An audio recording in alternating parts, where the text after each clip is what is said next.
गंजल्यानंतर थोड्याकडे गंजतं किंवा कुजून जातं त्याला सुद्धा आग लागते. त्याला म्हणतो आपण क्लास डी मेटल फायर आणि class E electrical fire, short circuit. असे हे आगीचे वेगवेगळे प्रकार आहेत. आता आपण प्रत्येक आग आपण पाण्याने विझवू शकत नाही. त्याच्यासाठी काय आपल्याकडे असे फायर एक्सटिंग्विशर असतात. हे पाहिले का तुम्ही याच्या अगोदर? तुमच्या शाळेमध्ये आहेत हे.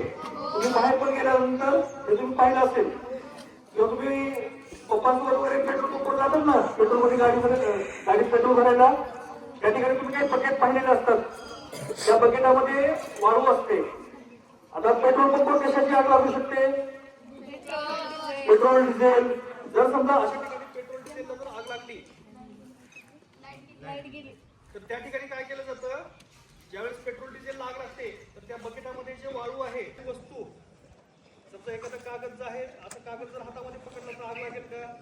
नाही लागणार. जोपर्यंत आपण त्याला उष्णता देणार नाही, जोपर्यंत आपण गाडी पेटवणार नाही, तोपर्यंत आग लागणार नाही. म्हणजे आग लागण्यासाठी 3 गोष्टी आवश्यक असल्या पाहिजेत. एक म्हणजे जळणारी वस्तू, दुसरी त्याच्यासाठी हवा, आणि तिसरं आहे त्याच्यासाठी उष्णता. या 3 गोष्टी ज्यावेळेस एकत्र येतात त्यावेळेस आग लागते. आता आपल्याला ती आग विझवायची. आग विझवण्यासाठी काय करावं लागतं?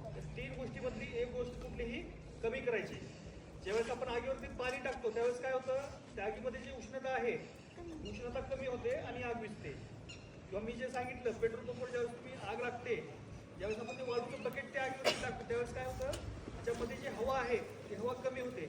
आपल्याला श्वास जर हवा जर नाही मिळाली, समजा आपल्याला गुदमरल्यासारखं होतं ना, आपल्याला श्वसनासाठी जर हवा नाही मिळाली आपल्याला पण गुदमरतं. तसंच आगीला सुद्धा जर हवा नाही मिळाली ना तर आग सुद्धा ही गुदमरली जाते, म्हणजे आग ही शांत होते. त्यामुळं आग विझवण्यासाठी आपल्याला पहिली पद्धत काय वापरायचं, पाणी. दुसरी पद्धत काय आहे, वाळू टाकून ती आग विझवणे, म्हणजे त्या आगीमधला हवा कमी करणे.